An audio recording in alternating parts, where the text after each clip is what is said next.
Estamos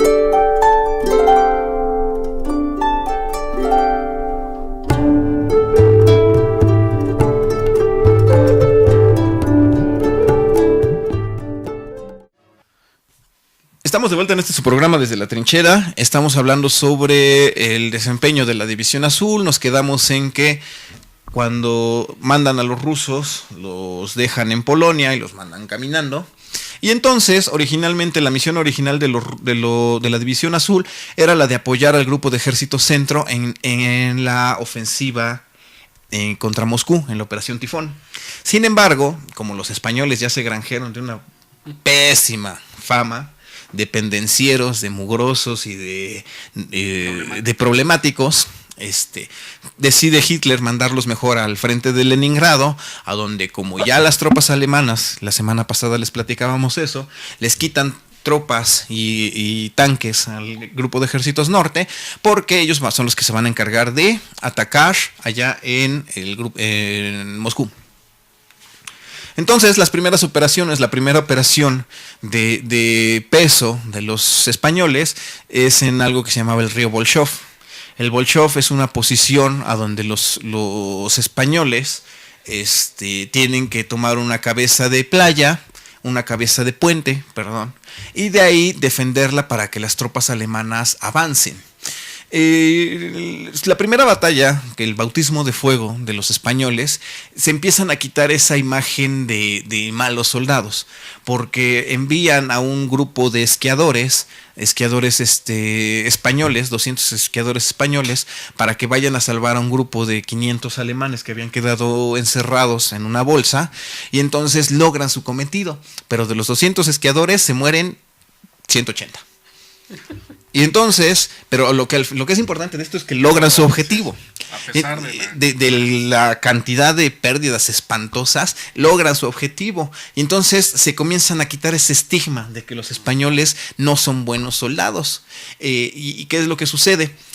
Comienzan a caer las condecoraciones. En esta operación, Muñoz Grande se gana su primera Cruz de Hierro de segunda clase, comienzan a repartir condecoraciones, y los españoles participan en lo que es la liquidación de la bolsa de Bolshov.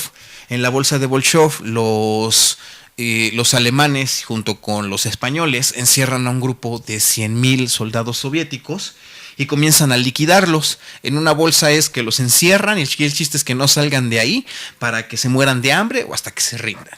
Los españoles tienen un buen desempeño, no el excelente, pero tienen un buen desempeño, para que después sean trasladados a lo que es el frente de Leningrado en agosto del año de 1942. En lo que fue el primer invierno allá en el Bolshov, los españoles comienzan a darse cuenta de que la cosa no es como se la imaginaban, ¿no? Para empezar, ellos llegan con ropas de verano, y es recordemos que el invierno del 41 es el peor invierno que había sucedido en 100 años. Llegan a menos de 50 grados.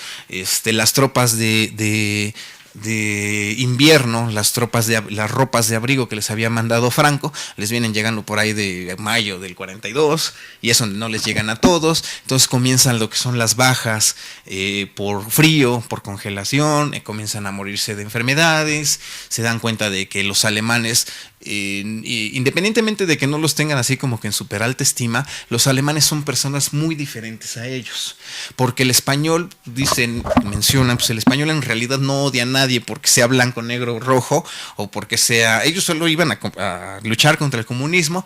Pues ellos en realidad no sentían ninguna afinidad con los alemanes en cuanto a sus ordenanzas, y mucho menos en cuanto a ese odio por los judíos. Los españoles se comienzan a granjear del odio y del desprecio, porque en el Bolshov ellos empatan, o ellos comparten territorio con la cuarta división de la CSS, con la Polizei. Y entonces hay muchos hechos documentados a donde chocan las tropas, porque la Polizei llegaban a limpiar pueblos, a sacar comunistas, a matar comisarios, y pues los españoles metiches, o los españoles defienden a la población rusa, defienden a los judíos. Hay 2 o 3 casos en los que se apuntan ellos las armas en contra de los alemanes, y obviamente pues esto no les granjea mucho de la simpatía. Y al contrario, comienzan los españoles se comienzan a desencantar, ¿no? O sea, no es lo que ellos pensaban que iba a ser, esa gesta gloriosa en contra de los comunistas, a lo que cuando son transferidos allá a Leningrado, se quedan muchos meses sin moverse, pues esos muchos meses que están sin moverse hacen que ellos confraternicen con la población, ¿no? Ellos tenían las excelentes relaciones que podían tener con la población porque pues, ellos los veían como personas, ¿no? No los veían como si fueran Untermensch, que son infrahumanos. Y recordemos que el enemigo de los españoles no eran los judíos, eran los socialistas, el soviet, ¿no? Y estaban en territorio soviético, pero no eran tan bárbaros como decir, pues también vamos a incluir a la población civil, ¿no? Sino que además, obviamente la personalidad del latino y del alemán pues es bien distinta, ¿no? Los españoles, los alemanes, pues son polos opuestos. Y entonces, pues los españoles eran más como, quizás decíamos nosotros, ¿no? Más fiesteros, más de relajo. Y pues obviamente eso hizo que fueran más relajados, ¿no? A pesar de que estar ahí sin hacer nada y ya darse cuenta de que la guerra no era como ellos se la imaginaban, pues empiezan a hacer migas, ¿no? Empiezan a llevarse bien con la población, y además, como bien dices, los enemigos no eran los judíos, ¿no? Y para ellos los judíos pues habían convivido con ellos durante cientos de años y pues eran personas como cualquier otro, ¿no? Sí, es así que después de agosto del 42 y hasta el 10 de febrero del 43, pues las tropas españolas se mantienen con bajas, pero se mantienen en general bien. Aquí, el 10 de febrero del 43 va a llegar lo que es la gesta más heroica de la División Azul, su canto del cisne, y también estaba yo escuchando que es la última gran batalla del ejército español en general. Esta es la batalla de Krasny Bor. En la batalla de Krasny Bor, los soviéticos, en sus innumerables intentos que hicieron para liberar a la ciudad de Leningrado, lanzan una ofensiva en la que 3 divisiones de infantería y una división blindada avanza a través de la carretera de Krasny Bor, que era un punto intermedio entre Moscú y Leningrado. Aquí el chiste era romper ese cerco para que ya tuvieran acceso, como mencionábamos, para romper el cerco de Leningrado, ¿no? Porque a pesar de que había pasado el primer invierno, el que fue el más terrible, el del 41, la gente se seguía muriendo de hambre en Leningrado. Entonces, el 10 de febrero del 43, estas 4 divisiones, atacan a donde están los españoles, en Krasny Bor. Es de destacar que a pesar de que los españoles se batieron bien, o se batieron muy bien, la fuerza numérica era aplastadora en contra de los españoles. Y era tan aplastadora que en un día se les mueren más de 3,000. O sea, ellos básicamente no tenían con qué parar el avance de los soviéticos.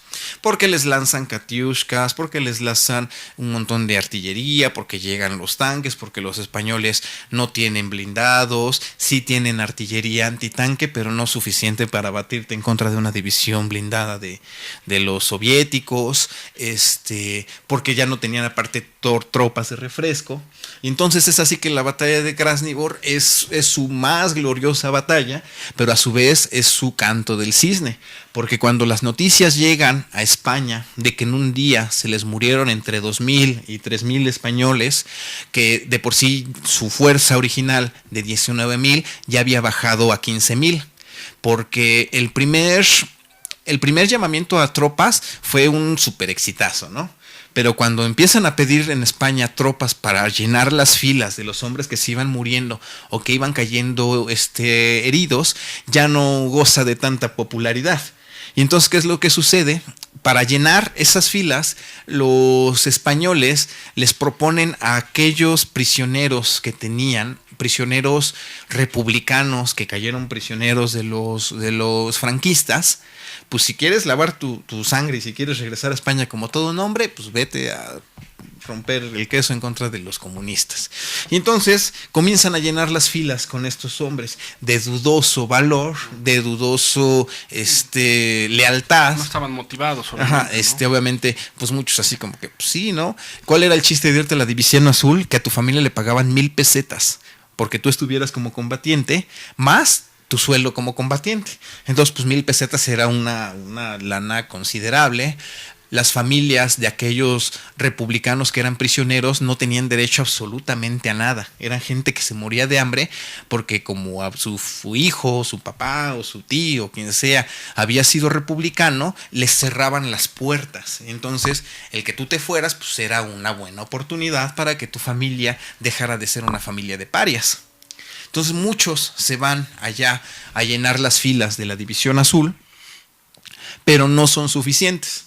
Entonces, cuando en Krasnivor las tropas rusas, la ofensiva que culminó en la batalla de Krasnivor, al final del día no tiene éxito, pero tiene un impacto muy negativo en lo que se refiere a la División Azul, porque cuando llegan las noticias a Franco de que se le murieron más de 3,000, más los que ya tenía contando, más los 17,000 heridos que ya llevaban, él dice, ¿saben qué? Hasta acá.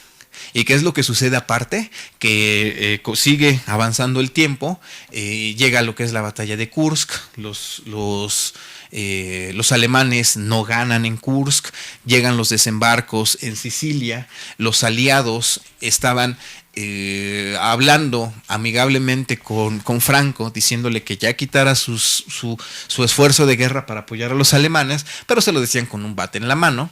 Entonces, Franco tiene que ceder a la presión de los aliados. Evidentemente los alemanes no van a ganar la guerra, y lo que es más, ya pinta como para que la van a perder. Es así que después de Krasnivor cesan completamente los envíos de tropas para reemplazar a las bajas, y de ahí comienzan a repatriar poco a poco a todas las tropas que habían conformado la División Azul, para que a principios del 44 en estricta teoría ya no tenía que haber ningún español combatiente. ¿Qué es lo que sucede? Muchos de los españoles no les parece. Muchos se dan cuenta de que efectivamente la guerra se va a perder y de que no es una buena idea quedarte con los alemanes, pero también muchos dicen, ¿sabes qué? Yo vine a combatir a los comunistas y me voy a quedar para combatir a los comunistas. Y es así que por lo menos se tiene el registro de que 2,000 españoles deciden quedarse. Y eso es lo que digamos como que se queda como el gesto simbólico de Franco, que es lo que se llama la Legión Azul. Esta Legión Azul de 2,000 combatientes se encuadran dentro de la Wehrmacht, y ellos son los que van a seguir combatiendo. Cuando la Legión Azul es diluida a finales después de la batalla de las Ardenas, los poquitos españoles que sobran, que eran alrededor de 500, se unen a las SS. Unos se unen a las SD, otros se unen a las Waffen-SS, unos se van a combatir con León de Grel, con los de los balones. Hay unos que se unen a la División 31 de Italia, a la 29 de las SS de italianos. Y entonces de repente es bien interesante porque un montón de españoles andan enchinchando por todos lados dentro del ejército alemán.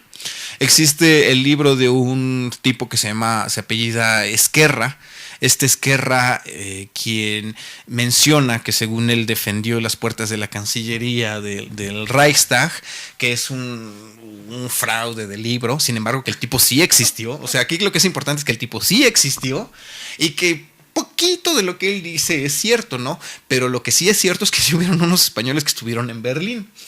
¿Por qué? Al final del día dicen que fue así como que la suerte, ¿no? La que los llevó a terminar en Berlín, porque eran hombres de las SS, de los balones que andaban por ahí, que después de que son derrotados en las Ardenas, andan dando tumbos y eventualmente sí, llegan españoles a estar allá en Berlín. Vamos a pasar un pequeño corte porque ya nos lo están pidiendo y regresamos.